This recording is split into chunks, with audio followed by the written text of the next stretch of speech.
বন্ধুরা, মেনু ছোট রান্নাঘরে সকলকে জানাই স্বাগত। আজ তো উল্টো রথ উপলক্ষে আমি আপনাদের সামনে খাজা বানিয়ে দেব। পুরীর খাজা তো সারা ভারতবর্ষ বিখ্যাত, আপনারা জানেন। তো আজকে আমিও সেই পুরীর বিখ্যাত খাজা বাড়িতে নিয়েছি। 1 বাটি পরিমাণ ময়দা, স্বাদ মতো নুন নেব, এই পরিমাণ নুন। আমি 2 চামচ ঘি দেব, 2 চামচ ঘি ময়মের জন্য দিয়ে দিলাম। সুন্দর করে ময়দাটা ঘিয়ের সাথে নুনের সাথে মিশিয়ে নেব। ঘি দিয়ে ময়ম দিলাম, এতে খাজার স্বাদগুলো খুব ভালো হবে আর খুব সুন্দর একটা গন্ধও বের হবে। অল্প অল্প করে জল দিয়ে সুন্দর একটা ডো বানিয়ে নেব।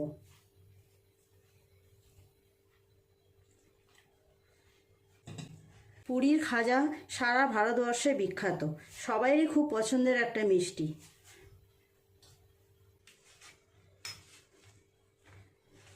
এইভাবে খুব সুন্দর করে ময়দাটা মেখে রেখে দেবো 10 মিনিটের জন্য। ময়দাটা খুব ভালোভাবে মাখা হয়ে গেছে, 10 মিনিট আমি ঢাকা দিয়ে রেখে দেবো। এই সময় আমি চিনির শিরাটা বানিয়ে নেব। নিয়েছি 1 বাটি পরিমাণ চিনি, জল দিয়ে দেব। গ্যাসটা অন করে চিনির শিরাটা ফুটতে দেব।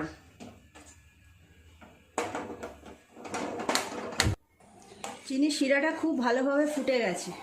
এর মধ্যে দিয়ে দেব 2টো এলাচ দানা গুঁড়ো করে রেখা। দানাটা গুঁড়ো করে দিলে খুব সুন্দর একটা সেন্ট বেরোবে। আর একটু ফুটবে, ফুটে ফুটে আর একটু রসটা কমে গেলে তারপরে হয়ে যাবে। বন্ধুরা দেখুন, চিনির শিরাটা আমার পুরোপুরি তৈরি হয়ে গেছে। গ্যাসটা অফ করে সাইডে রেখে দেব। চলুন ময়দাটা রেডি করে নিই। ঢাকা খুলে ময়দাটা আর একটু ভালোভাবে এইরকম সুন্দর করে মাখিয়ে নেব। যত ভালো মাখা হবে খাজাগুলো তত ভালো হবে, খাস্তাও হবে। এবার লেচি কেটে নেব। একই মাপের সব কটা লেচি আমি কেটে নেব। সব কটা লেচি আমার কাটা হয়ে গেছে, সাইডে থাক। এই সময় আমি একটু ময়দা আর ঘিয়ের একটা পেস্ট মতো বানিয়ে নেব। দিয়ে দিলাম 2 চামচ ঘি আর নিয়ে নেব কিছুটা পরিমাণ ময়দা। সুন্দর করে এটা এরকম একটা পেস্ট বানিয়ে নেব।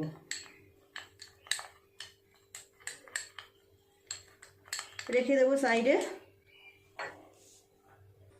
সবগুলো লেচি এইভাবে সুন্দর করে গোল গোল করে পাকিয়ে নেব। নিয়ে একটা একটা করে বেলতে শুরু করব। অল্প একটু করে শুকনো ময়দা দিয়ে একটা করে লেচি নিয়ে যতটা পাতলা বেলা সম্ভব বেলবো।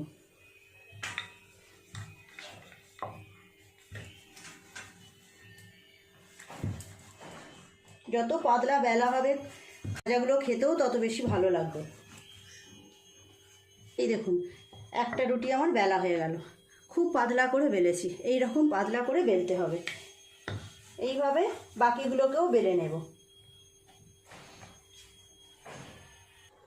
দেখুন বন্ধুরা, দেখতে দেখতে আমার 3টে রুটি বেলা হয়ে গেল। এইবার এইগুলোকে পরপর রেখে একটুখানি ময়দা ছড়িয়ে দিলাম, দিয়ে দেবো এরপরে একটা এই বেলে রাখা রুটি।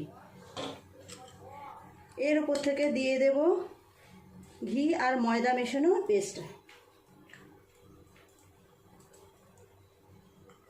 এইভাবে খাজা বানালে পুরো দোকানের মতো খাজা হবে। পুরীর সেই বিখ্যাত খাজা সারা ভারতবর্ষ জুড়ে যা বিখ্যাত হয়ে আছে। এইভাবে সারা রুটির গায়ে লাগিয়ে নিতে হবে। এর উপর থেকে দিয়ে দেব আবার একটা রুটি, একদম সমান করে।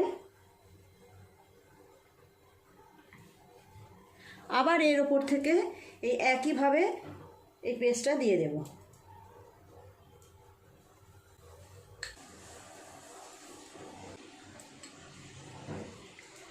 আবার উপর থেকে আর একটা রুটিও দিয়ে দেব। এই রকমভাবে 3টে রুটি একদম সমান সমান হয়েছে। এর উপর থেকে আবার এই রকম পেস্ট দিয়ে সারা রুটির গায়ে ভরে দেব। এইভাবে লাগিয়ে নেব। খুব সুন্দর করে সব রুটিগুলোর ওপরে এইরকমভাবে ঘি আর ময়দা মেশানো পেস্টটা লাগানো হয়ে গেছে। এবার আস্তে আস্তে রোল করে নেব। খুব আস্তে আস্তে কাজটা করতে হবে, এইভাবে। এই দেখুন একদম রোল হয়ে গেল। একটু হালকা হাতে চাপ দিতে হবে, চাপ দিয়ে সব রুটিগুলো যাতে জুড়ে থাকে।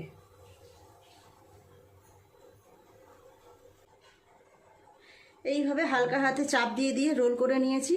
এইবার একটা ছুরি দিয়ে সমানভাবে পিসগুলো করে নেব। প্রত্যেকটা পিস যেন সমান হয়।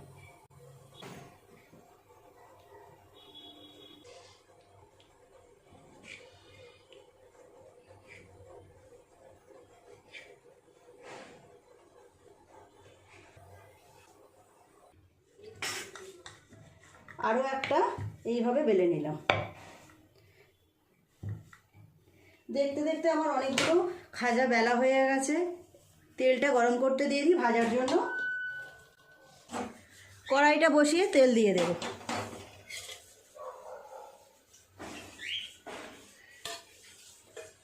তেলটা গরম হতে হতে আমার বাকি আরও যে কটা লেচি আছে ওইভাবে একইভাবে সুন্দর করে আমি কেটে নেব। বন্ধুরা দেখুন, তেল গরম হতে হতে আমার আরও কতগুলো খাজা এইভাবে বেলা হয়ে গেছে।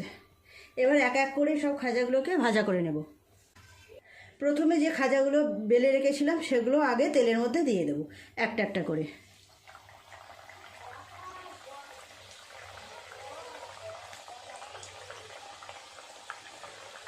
চারটে দিলাম। গ্যাসটা কিন্তু মিডিয়ামে রেখে ভাজা করতে হবে।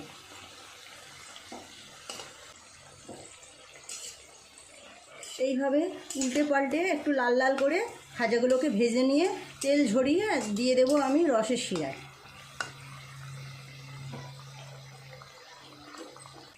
বন্ধুরা দেখুন, এই খাজাগুলো ভাজা হয়ে গেছে। এগুলো তুলে তেল থেকে এরকম একটু তেল ঝরিয়ে নিয়ে দিয়ে দেব রসে। এইভাবে রসে 10 মিনিট চোবানো থাকবে, তারপর রস থেকে ছেঁকে তুলে নেব। বাকিগুলো একইভাবে ভাজা করে নেব। পুরীর খাজা খেতে তো সবাইয়েরই খুব পছন্দ। বাড়িতে এইভাবে একবার বানিয়ে দেখতে পারেন আপনারাও চেষ্টা করবেন ময়মটা ঘি দিয়ে দেওয়া। ঘি দিলে খুব সুন্দর স্বাদ হবে, গন্ধও খুব ভালো বেরোবে। একটু সময় নিয়ে আস্তে আস্তে গ্যাস কমিয়ে ভাজা করতে হবে। বন্ধুরা দেখুন, দেখতে দেখতে আরও কতগুলো ভাজা হয়ে গেল। এইগুলো এইভাবে তুলে তেলটা ঝরিয়ে রসের মধ্যে দিয়ে দেব। একইভাবে সবগুলো ভাজা করে নেব। বন্ধুরা, যে খাজাগুলো অনেক আগে রসে ডুবিয়েছি সেগুলো আমি অন্য পাত্রে তুলে নেব রস থেকে ছেঁকে ছেঁকে। দেখুন, সব খাজাগুলো এইভাবে রস থেকে ছেঁকে ছেঁকে আমি অন্য একটা পাত্রে নিয়ে নিয়েছি। কেমন দেখতে লাগছে দেখুন। বন্ধুরা, সব খাজা তোমার ভাজা হয়ে গেছে, রসেও চোবানো হয়ে গেছে। এবার এক এক করে সব খাজাগুলো রস থেকে তুলে নিয়ে আপনাদের দেখাচ্ছি। দেখুন কেমন হয়েছে আমার খাজা। আজ তো উল্টো রথ, সেই উপলক্ষে আমি বানালাম। কেমন হয়েছে দেখুন।